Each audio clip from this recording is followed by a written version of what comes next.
debout. tugiye gusomera hamwe ijambo ry'Imana On va lire ensemble la parole de Dieu, ryanditswe muri Yesaya inscrite en Ésaïe, igice cya 59 chapitre 56, 59 59, pardon, umurongo wa mbere n'uwa kabiri. versets 1 et 2. Yesaya Ésaïe 59 59, umurongo wa mbere premier verset n'uwa kabiri.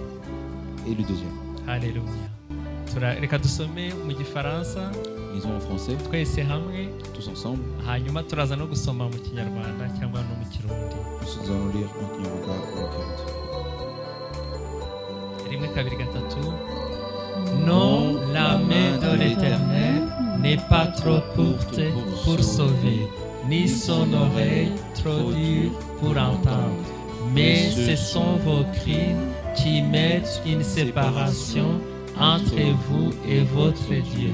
Ce sont vos péchés qui vous cachent sa face et l'empêchent de vous écouter. Amen. Amen. Reka tubisome no mu kinyarwanda. On va le lire également en Kinyarwanda.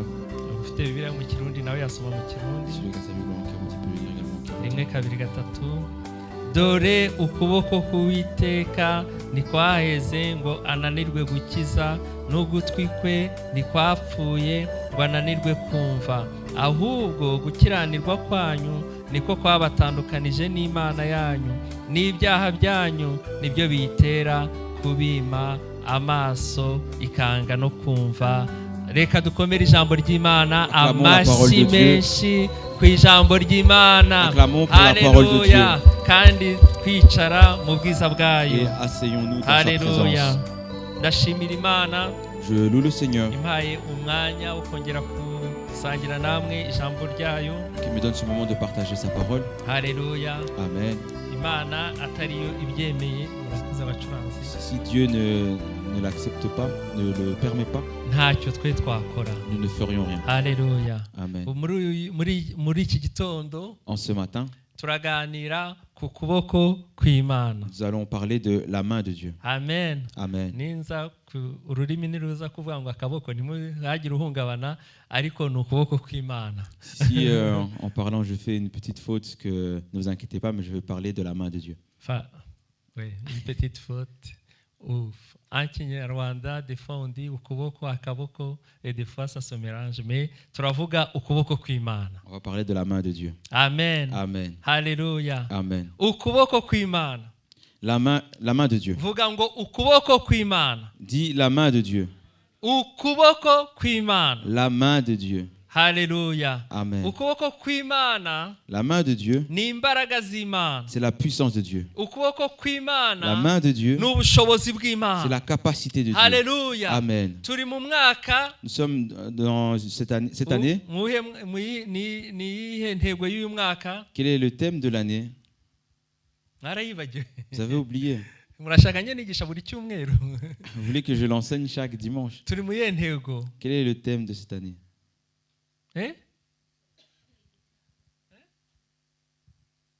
J'ai pas entendu. Icyaha cyo ni intego yacu kugeza kukirinda, ni kukirinda kugeza dupfuye. Se garder du péché, c'est notre thème jusqu'à notre mort. Umwaka wo kurindwa. Amen. Merci à Nous sommes dans l'année. Umwaka wo kugira gute? Kurindwa n'Imana. La vision de l'année, le thème de l'année, c'est être gardé, protégé par Dieu. Amen. Amen. Ngo iturinda mu mababa yayo. Il nous garde dans ses ailes, comme une poule va couver ses œufs. Niko Imana nayo iturinda. De la même manière que Dieu nous couvre, nous garde. Haleluya. Amen. Ukuboko kw'Imana, la main de Dieu nako kuri mu bintu biturinda. Fait partie des choses qui nous gardent. Mu bintu Imana iturindisha. Parmi les choses dont Dieu nous garde, harimo ukuboko kwayo. Il utilise sa main. Haleluya. Amen. Reka dusome muri Yobu. Lisons en Job. Yobu igice cya 12 umurongo wa 7 wa 8 n'uwa 9. Job chapitre 12 versets 8 et 9. Nuko ubaze inyamaswa nazo zizakwigisha, n'inyoni zo mu kirere nazo zizagusobanurira, cyangwa uvugane n'isi nayo izakwigisha, kandi amafi yo mu nyanja azakubwira. Muri ibyo byose ni ikihe kitazi ko ukuboko k'Uwiteka ariko kwakoze ibyo byose. Niwe ufite mu kuboko kwe ubugingo bw'ikizima cyose n'umwuka w'umuntu wese. Amen. Job chapitre 12 versets 7 à 10. Interroge les bêtes et elles instruiront. Les oiseaux du ciel, ils te l'apprendront. Parle à la terre, elle t'instruira. Et les poissons de la mer te le raconteront. Qui ne reconnaît chez eux la preuve que la main de l'Éternel a fait toutes choses. Il tient dans sa main l'âme de tout ce qui vit, le souffle de toute chair d'homme. Amen. Imana, Dieu yaturemye mu ishusho yayo. Nous a créés à son image. Imana nk'uko dufite amaboko, comme nous avons des mains, Imana nayo ifite amaboko. De la même manière, Dieu a des Uko mains. dufite amaguru, Comme nous avons des pieds, Imana nayo ifite amaguru. Dieu également a des pieds. Ijambo ry'Imana riravuga ngo isi, La parole de Dieu nous dit que la terre, ngo ni intebe y'ibirenge byayo. c'est le marchepied de Dieu. Ubwo ni ukuvuga ko Imana nayo ifite ibirenge. C'est-à-dire que Dieu également a des pieds. Oh, wamwe ukabona ibirenge by'Imana. Oh, que j'aimerais que tu puisses voir les pieds de Dieu. Ukabona ibirenge by'Imana. Tu puisses voir les pieds de Imana Dieu. ifite umugongo. Dieu a un dos. Moïse, yabonye umugongo w'Imana. il a vu le dos de Dieu. Alléluia. Amen. Imana ifite intoki. Dieu a des mains, des mains, des doigts. Amaboko. Il a des mains. Imana ni nkatwe. Il est comme nous. Kuko natwe turi mu ishusho yayo. Car nous sommes à son image. Muri iki gitondo turarebera hamwe. En ce matin, nous allons voir ensemble ibyo ukuboko kw'Imana gukora. Ce que la main de Dieu a fait. Turebe n'icyo wakora kugira ngo ukuboko kw'Imana kugira umumaro mu buzima bwawe. Nous allons voir ce que toi aussi tu peux faire pour que la main de Dieu puisse agir dans ta vie. Haleluya. Ukuboko kw'Imana rero gufite imbaraga. La main de Dieu alors est puissante. Ziruta ukuboko kwawe. Et ça surpasse la puissance que toi tu as. Ziruta ibintu byose bibaho hano mu isi. Ça surpasse toute chose sur cette terre. Niba utemera ibyo. Si tu ne crois pas cela, wasubira mwari rino jambo tumaze gusoma. Tu peux relire cette parole que nous venons de lire. Comme Job l'a dit. Ngo ubaze inyamaswa. Interroge les bêtes. Zizakwigisha. Elles t'instruiront. Niba utemera ko Imana mu kuboko kwayo harimo imbaraga. Si tu ne crois pas qu'en Dieu il y a de la puissance, la main de Dieu est puissante. Job dit, si c'est ainsi, interroge les bêtes, les animaux, et les animaux t'instruiront. Je refuse que les animaux nous surpassent en intelligence. Au nom de Jésus. Demande aux oiseaux du ciel. Ils te l'apprendront également. Les animaux, les oiseaux, lorsqu'on regarde leur manière de vivre, ils ne s'aiment pas, ils ne travaillent pas pour recevoir un salaire chaque mois, mais ils vivent. Ils n'ont pas de puits où ils peuvent aller puiser de l'eau. Ils n'ont pas de robinet. Ils n'ont pas de maison. Comme nous, ils vivent dans des tanières et dans des nids. Ils n'ont pas de voiture, mais ils se déplacent. Ils n'ont pas d'avion, mais ils volent. Alors quand ils font toutes ces choses-là, on reconnaît que la main de Dieu est puissante. Ces animaux comprennent. Ils comprennent que c'est la main de Dieu qui fait cela. Et les poissons de la mer. Les oiseaux du ciel, ils te l'apprendront. Parle à la terre, elle t'instruira. Et les poissons de la mer te le raconteront.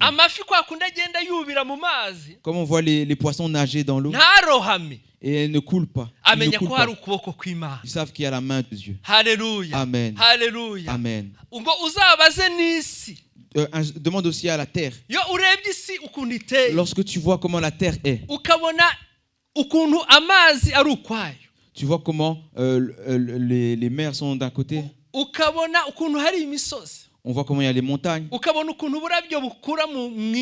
voit comment les plantes, les végétaux croissent.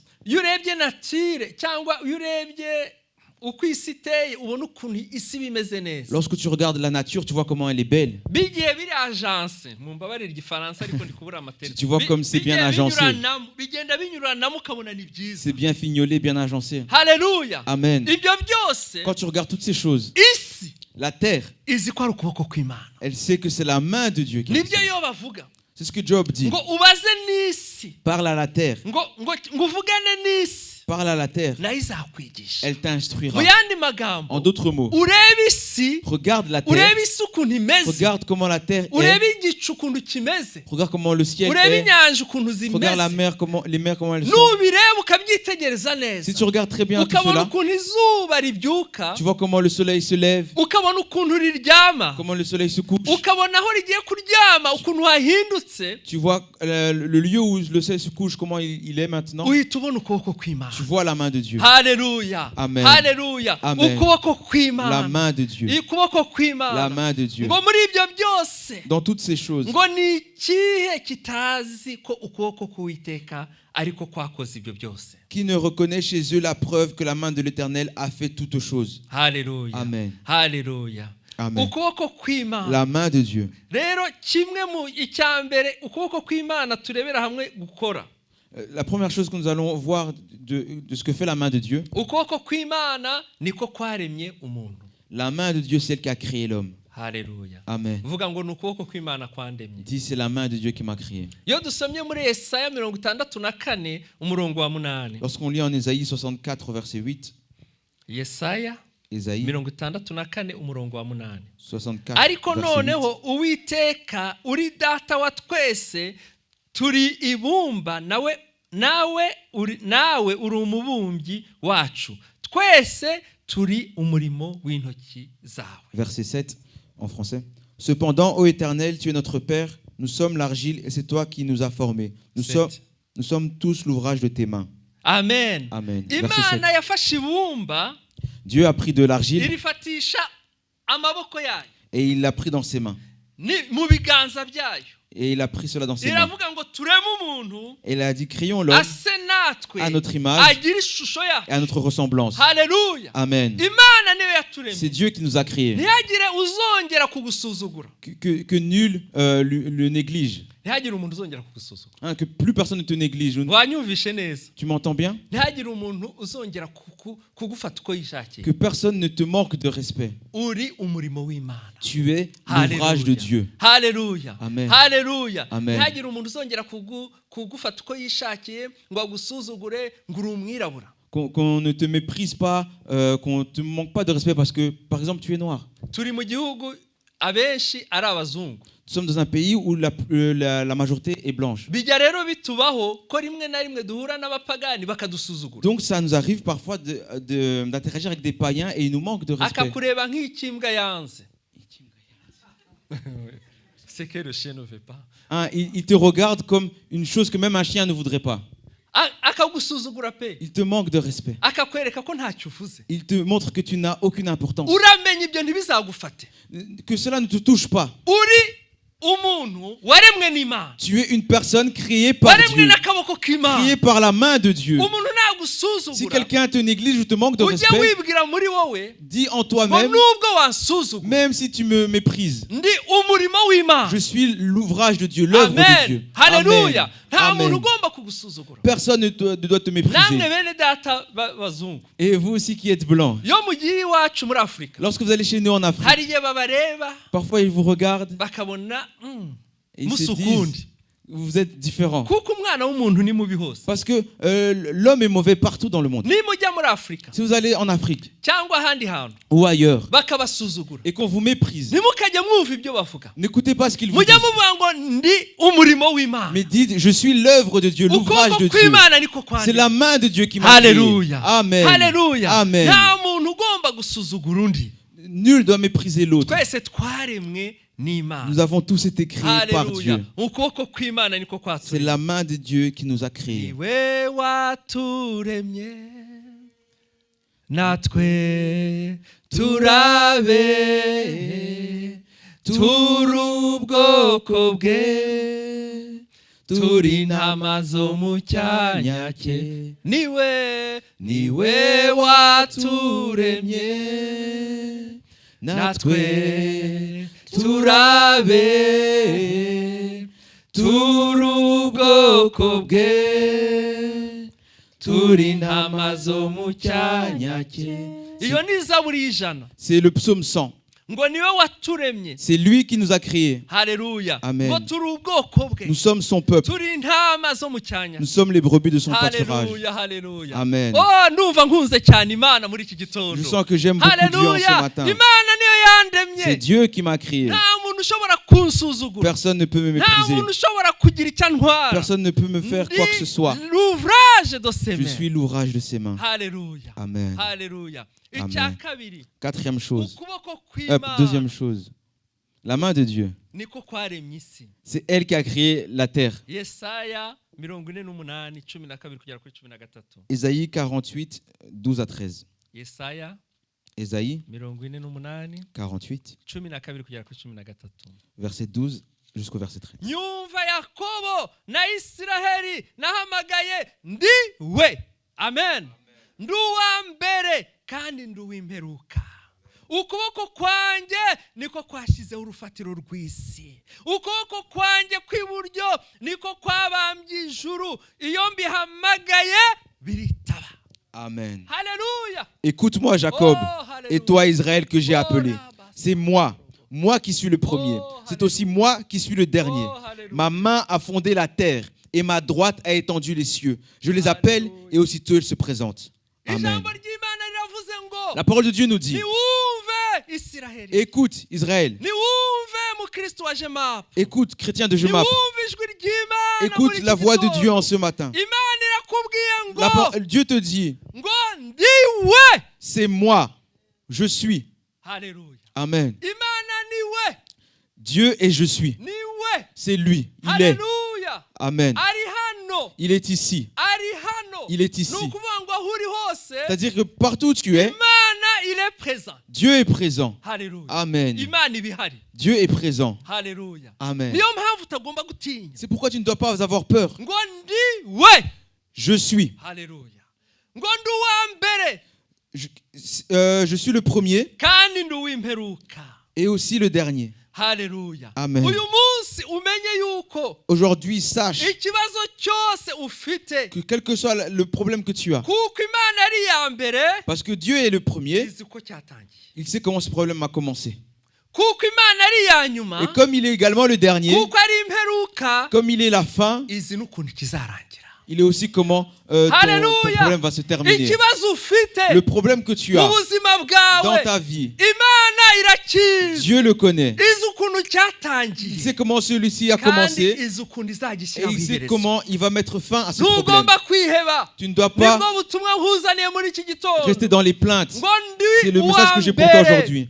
Je suis le premier kandi ndi uw'imperuka. et je suis le dernier. Haleluya. Amen. Ntugire ubwoba. N'aie pas peur. Ntugire ubwoba. N'aie pas peur. Imana niyo ifite ijambo rya nyuma. C'est Dieu qui a le Ni dernier mot. Imana ifite ijambo rya C'est nyuma. Dieu qui a le dernier mot. Kandi niba ufite gushidikanya Et si tu doutes de cela, ku iyi si wicayeho, dans ce monde où tu es, iyi si uhagazeho ce monde là où tu es, ko itari mu kuboko kw'Imana, si tu crois que ce monde n'est pas dans la main de Dieu, usaba Imana igufashe. demande à Dieu de t'aider. Kuko ijambo ry'Imana riratubwiye Car la parole de Dieu nous dit, ngo ukuboko kwanjye ma main niko kwashyizeho urufatiro rw'isi. a fondé la terre. Haleluya. Amen.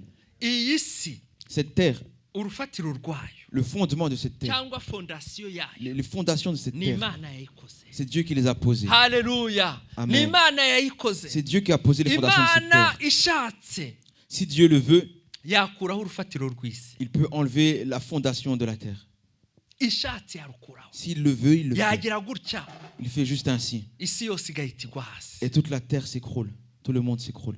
Ngo niyo C'est lui. ngo ukuboko kwayo, Sa main, ngo ukuboko kwanjye ma main, niko dit Dieu, kwashyizeho urufatiro rw'isi. a fondé la terre. Ngo ukuboko kwanjye kw'iburyo Et ma droite niko kwabambye ijuru. a étendu les cieux. Imana yafashe ukuboko kwayo Dieu a pris sa main igira gutya ijuru riraboneka. et il a étendu sa main. C'est les cieux Ari comme ijuru cela. rya mbere, Que ce soit le premier iri ngiri ciel, tureba. celui que nous voyons. Ari ijuru rya Que kabiri ce soit le deuxième ririmo ciel. ibyogajuru, là où il y a les astres. Là où il y a les astres. Ari ijuru rya Que gatatu, ce soit le troisième rya ciel. rindi Paul yasuye. Là où Paul a Ayo été. majuru yose Tous ces cieux-là. ni Imana yagize gutya n'ukuboko kwayo ngo wow! C'est Dieu qui a tout créé comme cela en un instant. Amajuru atatu yose ajyaho. Et les trois cieux ont été créés. ukuboko k'Uwiteka. La main de Dieu. Haleluya. Amen. ukuboko k'Uwiteka. La main de Dieu. ukuboko k'Uwiteka La main de Dieu. niko ku minsi y'imperuka C'est elle qui, à la fin des temps, nuko Yohana yabonye celle que Jean mu a vue byahishuwe 20:11 en Apocalypse ngo mbona intebe 21, y'ubwami nini. j'ai vu un trône, 20:11 20, mbona pardon. intebe y'ubwami nini yera, J'ai vu un trône mbona et n'uyicayeho. j'ai vu celui qui était assis dessus. Imana iricara bene data. Dieu s'assit, frères et sœurs. Haleluya. ngo isi n'ijuru Les cieux et la terre, kubera ko Imana yari yicaye, parce que Dieu était assis, ngo isi n'ijuru les cieux et la terre bihunga mu maso hayo, s'enfuirent de sa face. ngo ntihaba hakiboneka. Et il ne fut plus trouvé de place pour eux. Haleluya. Amen. Imana Dieu, mu gihe cy'imperuka, à la fin des temps, isi la terre n'ijuru et les cieux, izafata ukuboko kwayo, Dieu prendra sa main izabizinga gutya, et il va les enrouler. izabizinga. Il va les enrouler. Ibi byose turwanira, Toutes ces choses pour lesquelles nous nous battons, amazu, une maison, amamodoka, une voiture, imyenda les vêtements, iri style ngo igezweho, qui soient stylés, qui soient à la mode, inkweto avec les chaussures. marques, avec les marques dessus. ibyo bintu byose Toutes ces choses, Imana izabizinga. Dieu va enrouler tout cela. Imana izabizinga. Dieu va enrouler tout cela. Ikintu cyose kiri ku isi, Toute chose qui est sur la terre. ukuboko kw'Imana kuzakizinga, La main de Dieu va enrouler tout cela. ntibizongera kubaho. Et ces choses n'existeront plus. Imana izabishukunya. Dieu va les jeter. Imana ireme ijuru rishya, Dieu va créer un nouveau ciel ireme isi nshya. et une nouvelle terre. Haleluya. Amen. Haleluya. Amen. Ukuboko La kw'Imana. main de Dieu, Mwene data, frères et sœurs, ntukomeze kwiyatasha ku bintu ne by'isi. continue pas à t'attacher aux choses du monde. Hoya, Non. ntiwiyatashe ku bintu by'ijuru, Attache-toi aux choses célestes. yiyatashe ku bintu by'Imana, Attache-toi aux choses de kuko Dieu. iby'Imana ibifite mu kuboko kwayo, Car Dieu a toutes choses entre ses mains. nibyo bizahoraho. Et c'est ces choses-là qui naho ibingibi demeureront. by'isi, Mais ces choses qui sont sur la terre, icyubahiro urwanira, l'honneur pour lequel imyanya tu te bats, urwanira, les ukarara meilleures positions udasinziriye, sociales pour ngo lesquelles tu te bats. kanaka yakoze gutya, Et ngo tu kanaka yagize passes la nuit gutya, où tu ngo n'arrives pas à kuki dormir en kanaka disant agira gutya. un tel a fait ceci, un tel a fait cela. Ntusinzire. Et pourquoi lui a fait Mwene cela? Tu data, n'arrives pas à ibyo dormir. byose Frères et sœurs, toutes ces choses bizashira. se termineront un jour, ont une fin. Ni iby'igihe gito, C'est des choses temporaires. ni iby'igihe Ce gito. sont des choses temporaires. Amashuri twiga, Les études que nous faisons. kwiga ni byiza. C'est bon Bana bacu d'étudier. nimwige, Euh, mubone n'amadiplome.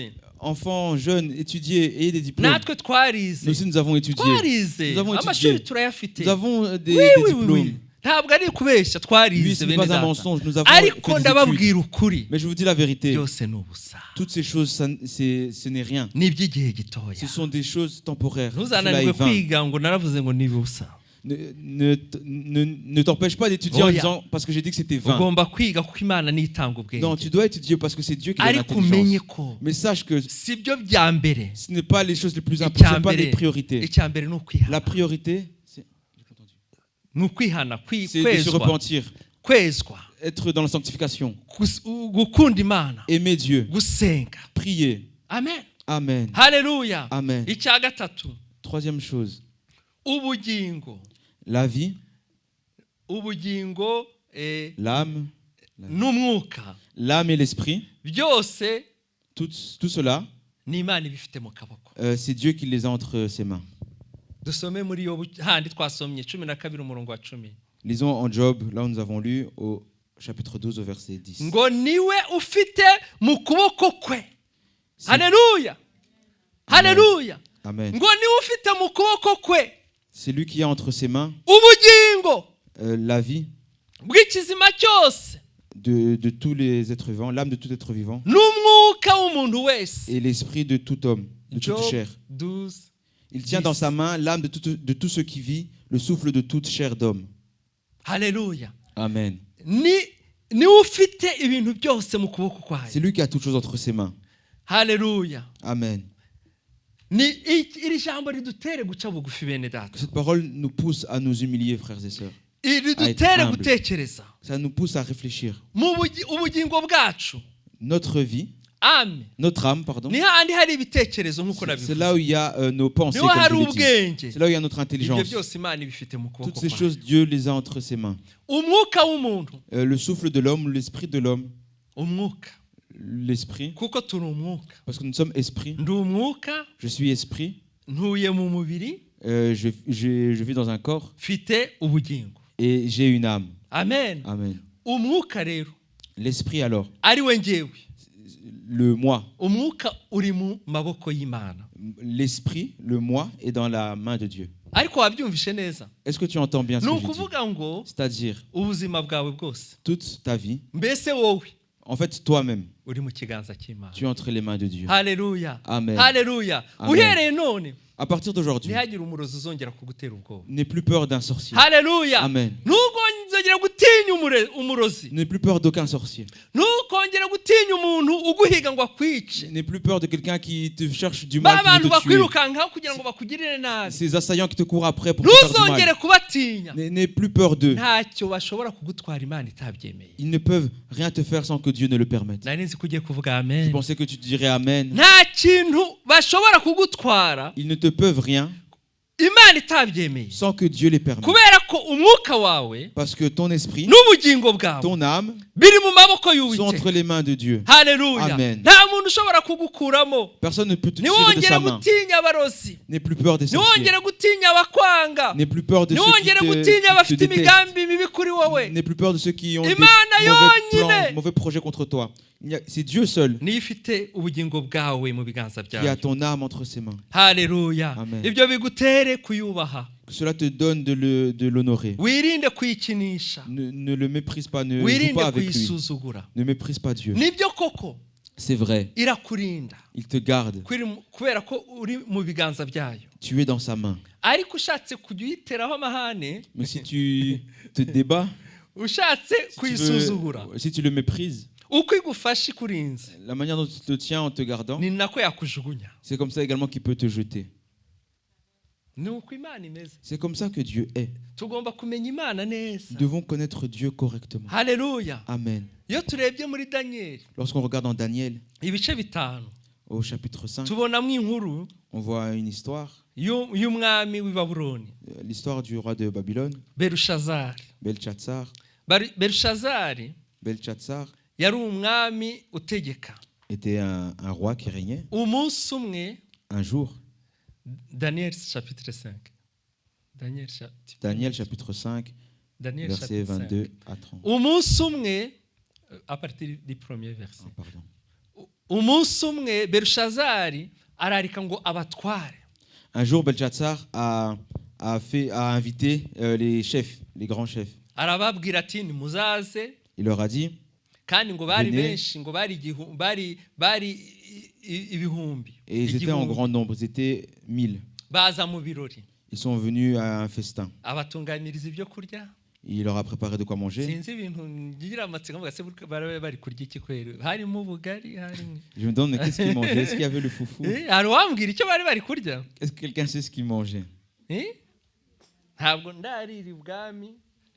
Negeze nsuhuza Astrid, umwana w'umwami uyu hano, ariko ntabwo ndarira ibwami, sinzi ibyo barya uko biba bimeze.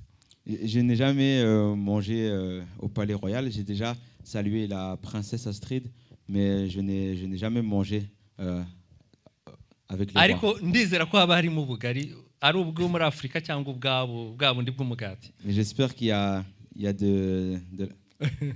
du foufou, de la semoule, que ce soit comme en Afrique ou alors le pain comme ici en Europe. Amen. Haleluya. Amen. Ngo muri ibyo birori, Et dans cette fête-là, umwami nawe anywera vino imbere y'abo batware. le roi but du vin en présence de ses grands.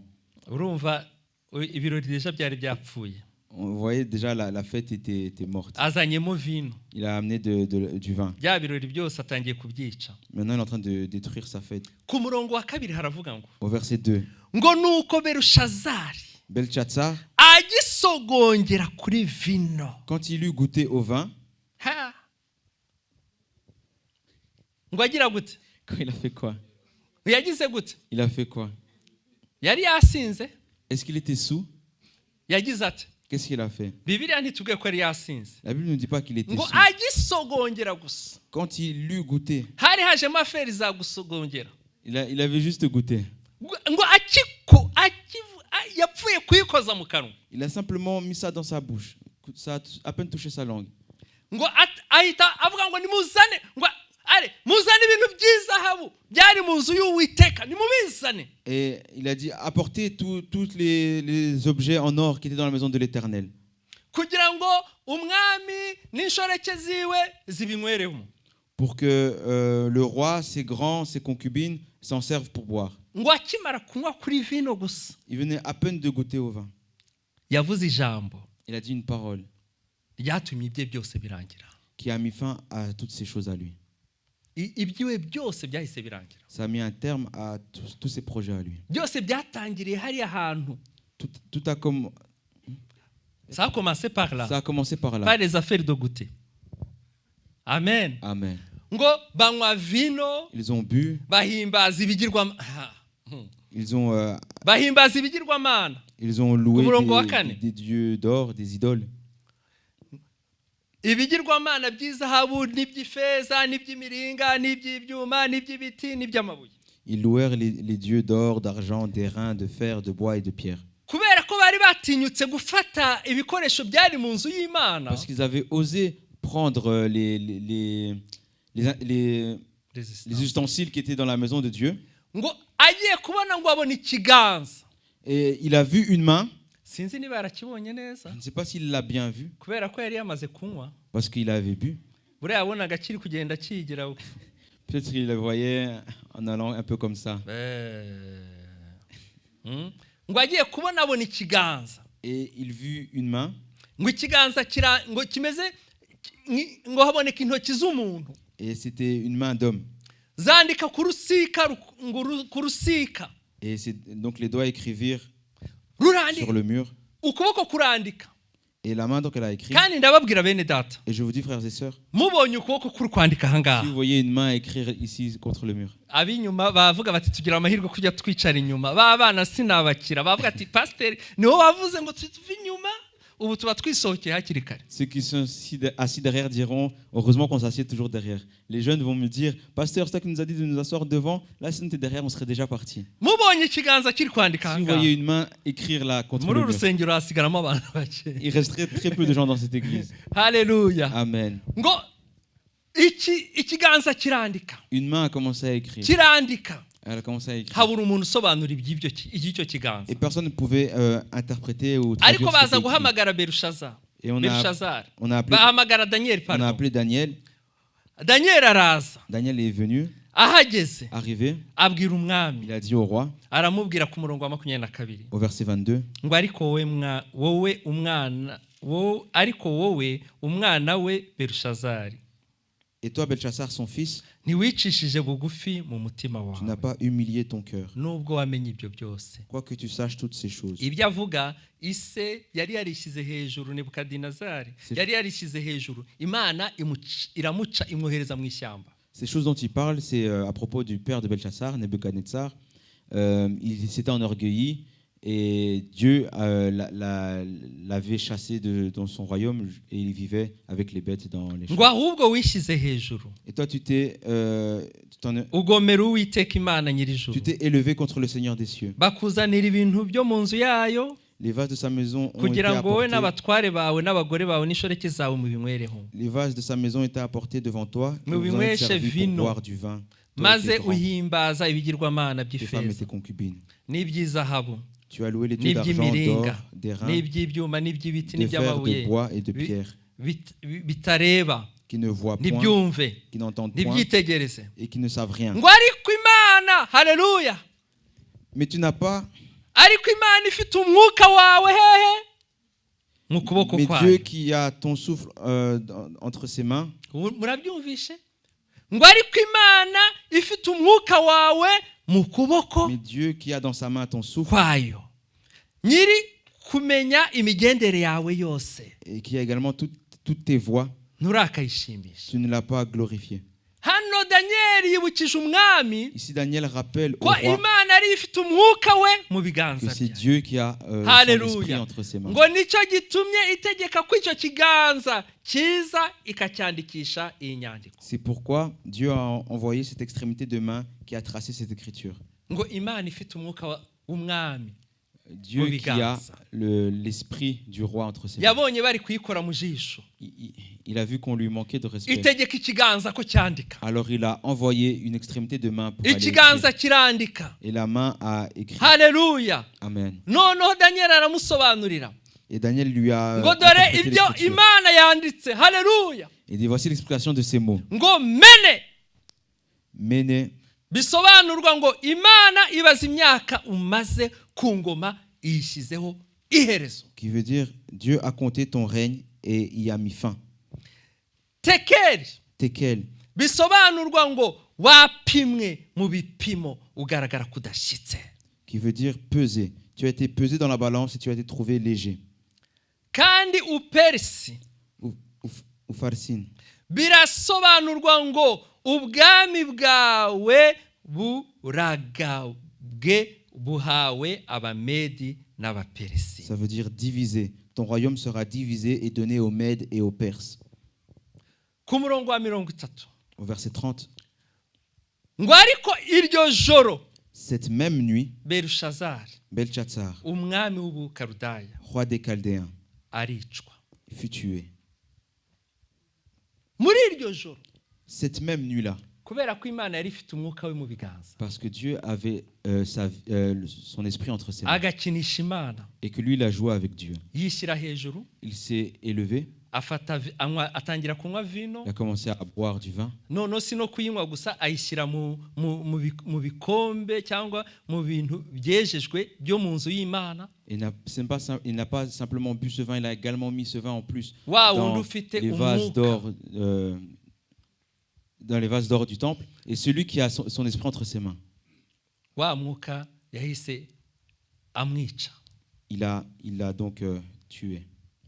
yahise apfa Et Belshazzar est mort. ngo muri iryo joro Cette nuit même, muri iryo joro cette même nuit, ntabwo bwakeye il n'a pas vu le jour. muri iryo joro Cette même nuit, arapfa Belshazzar est mort. imana itubabarire Que Dieu nous imana pardonne. itubabarire Que Dieu nous pardonne. haleluya Amen. igihe cyandengana twari kuvuga ibindi ukuboko kw'imana gukora On pouvait parler d'autre chose que la main de Dieu fait, mais ariko le temps est court. igihe cyacu kirageze Mais on arrive reka au terme ni iki twakora aujourd'hui. ni Alors, iki qu'est-ce qu'on peut twakora faire kugira ngo ukuboko kw'imana kutugirire akamaro pour que la main de Dieu puisse agir dans notre vie? kwirinda icyaha Se garder du péché. haleluya Amen. twirinde icyaha Gardons-nous du péché. kubera yuko imana ntijya yumva abanyabyaha Car Dieu n'écoute pas les péchés. ijambo ry'imana riravuga ngo mu migani 15 umurongo wa 8 La parole de Dieu nous dit en Proverbe 15:8 15:8, igitambo cy'umunyabyaha ni kizira kuwiteka le sacrifice du pécheur est en abomination devant kwirinda l'Éternel. icyaha Gardons-nous du péché. tumaze kwirinda icyaha Après nous être gardés du péché, tugomba kwiringira imana nous devons avoir confiance en Dieu. ngo abiringira uwiteka Ceux qui se confient en l'Éternel bameze nk'umusozi wa siyoni utanyeganyega sont comme la montagne de Sion qui ne s'ébranle pas, ngo ahubwo uhora uhamye iteka ryose mais qui demeure ferme. haleluya éternellement. icya gatatu Troisièmement, gusenga imana prier Dieu. umukristo abeshwaho no gusenga Un chrétien est entretenu no vit par gusoma la ijambo prière ry'imana et par la lecture de la parole. haleluya Amen. gusenga nibwo buryo imana yaduhaye bwo kuvugana nayo La prière, c'est le moyen que Dieu nous a donné pour parler avec lui. rero kugira ngo tubone imbaraga z'ukuboko kwayo Alors pour voir la puissance de sa main, tugomba gusenga nous devons prier. rero tugiye gusenga imana Alors on va prier. frères et sœurs. haleluya niba uri hano Si tu es ici ukaba wumva hari ahantu utagenze neza et tu vois que tu as mal agi d'une muri manière, iyi minsi niba utaragenze neza ces derniers jours, si tu as mal agi, wahaguruka tugasenga tu peux te mettre debout, on va kugira ngo prier imana ikubabarire pour que Dieu te pardonne. nturebe ku muntu Ne regarde pas igihe ce qui imana t'entoure. izazinga isi Lorsque Dieu va enrouler le igihe monde, imana izajugunya abantu mu muriro utazima quand Dieu va amener les gens en enfer, ntabwo ari umuntu mwicaranye uzagusova ce n'est pas la personne qui tu Uzagutabara. as assis qui va te sauver. ni wowe wenyine uzabazwa C'est toi seul qui va être niba interrogé, ushaka kwezwa jugé. haguruka Alors si tu veux être purifié, lève-toi. haguruka imana ikweze Lève-toi que Dieu te purifie. kuko berushaza yaza kwihana imana iba yaramubabariye Car si Belshazzar s'était repenti, Dieu l'aurait pardonné. haguruka Alors mets-toi haguruka Mets-toi debout. niba ushaka kwezwa Si tu veux être purifié, ushaka kwezwa Si tu veux être purifié, imana irashaka ko twezwa. Dieu veut que nous soyons purifiés. Narabivuze mu masengesho mu cyumweru. Je l'ai dit durant les prières, durant la semaine. Imana ntireba ngo uraririmba. Dieu ne regarde pas parce que tu es Imana choriste, ntireba ngo urasoma ijambo cyangwa uriyigisha. ou alors que tu Imana enseignes, ntireba tu ngo lises uri la Bible. umudiyakoni. Ne regarde pas que tu sois Imana diacre. ntireba ngo uri Ne pasiteri. regarde pas que tu sois pasteur. Imana ntireba ngo uri umuririmbyi. Dieu ne regarde pas que tu es un Imana chanteur. oya. Non. Imana ireba yuko wejejwe. Dieu regarde que tu es purifié, Ireba ko sanctifié. wejejwe. Regarde que tu es Reka pasiteri sanctifié. Innocent asengere mu magambo avunaguye abangaba bahagurutse. Que le pasteur Innocent prie de Kugira ngo manière Imana courte pour les ibeze personnes qui sont mises debout, ibatunganye. pour que Dieu puisse les purifier, les sanctifier. Haleluya, haleluya. Amen. Mana data wa twese uri mu ijuru Notre Père qui est aux cieux, turagushima kuri Imana te louons parce que tu es Dieu. kuri Imana ibabarira. Tu es un Dieu qui pardonne. Mwami Yesu ndakweretse aba bantu bahagurutse, Seigneur Jésus, je demande ces personnes qui sont mises debout. intego yabo ni ukwezwa. Leur volonté, c'est d'être purifiés, Ijambo sanctifiés. ryawe riratubwira ko uwutejejwe ntazokubona. Ta parole déclare que celui qui n'est pas sanctifié ne te verra pas. Bahagurutse rero kugira ngo ubeze ubatunganye. Ils se sont alors mis debout pour que tu puisses les purifier et les sanctifier. Ndabasengeye Mwami, J'ai prié pour eux, Seigneur. twamaze kubona Mwami mu byo twize ukuntu Belshazari yitwaye. Nous avons vu dans ce qui nous a été enseigné comment Belchassar s'est comporté. Yaragusuzuguye Mwami, ariko ntabwo ryarenze, yarapfuye. Il t'a manqué de respect et en plus il est mort. Abana bawe rero bahagurutse Mwami, Tes enfants, alors qu'ils sont mis debout, ndasabye rero ngo ubeze purifie-les, ubatunganye. sanctifie-les. Ico babata cyose Mwami ukwibakureko. Que tout ce qui est mauvais en eux, tu puisses le retirer. Amaraso ya Kristo abatunganye. Que le sang de Christ les purifie.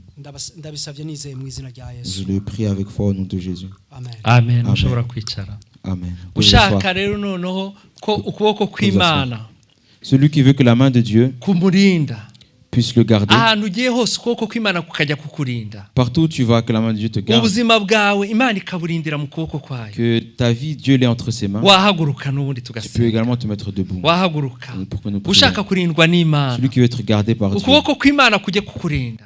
Que la main de Dieu te garde. Nujya gukora accident ukuboko kw'Imana kwegeze ya accident. Lorsque l'accident s'approche de toi, que la Hallelujah. main de Dieu puisse écarter Haleluya. l'accident de toi. Abarozi nibagutera Imana ibegezeyo. Si les sorciers t'attaquent, que Abantu le Seigneur puisse les écarter. nibaguhagurukira ukuboko kw'Imana Si kubegezeyo. les gens se lèvent contre toi, que la main de Dieu puisse les écarter. Mu izina rya Yesu. Au nom de Jésus, Reka dusenge Imana. prions. Mana ishobora byose. Dieu Tout-Puissant, Ijambo ryawe ni ukuri. ta parole est vérité. Abana bawe bihannye biyejeje. Tes enfants se sont repentis, se sont sanctifiés. Nonaha rero ndasabye Mana Alors Seigneur, je demande ngo ukuboko kwawe, que ta main ikiganza cyawe kiye kibaba hafi. puisse être Ujye près. ubarinda Garde-les ku manywa na nijoro. jour et nuit. Ubarinde abarozi. Garde-les des Ubarinde sorciers. abadayimoni. Garde-les des démons. Ubarinde ibibahiga. Gardez-les de Ubarinde ibibarwanya. tout ce qui les combat. Mu izina rya Au Yesu. nom de Jésus, Ikiganza cyawe ta main kibe ku buzima bwawe. soit sur leur vie. Ikiganza cyawe Ta main kibe ku nzu zawe. soit sur leur maison. Ikiganza cyawe Ta main kibe ku byo batunze. soit sur tout ce qu'ils Turagushimiye possèdent. ko ubikoze. Nous te louons parce que tu le fais. Tugiye gutandukana. Nous allons nous séparer. Gendana n'ubwoko bwawe. Va avec ton peuple Kandi uha umugisha umuntu wese wagize icyo akora mu rusengero. et bénis chaque personne qui a œuvré dans ton Nuha église. umugisha umuja wawe watuyoboye. Bénis ta servante qui Nuha nous a umugisha conduite. abaririmbyi.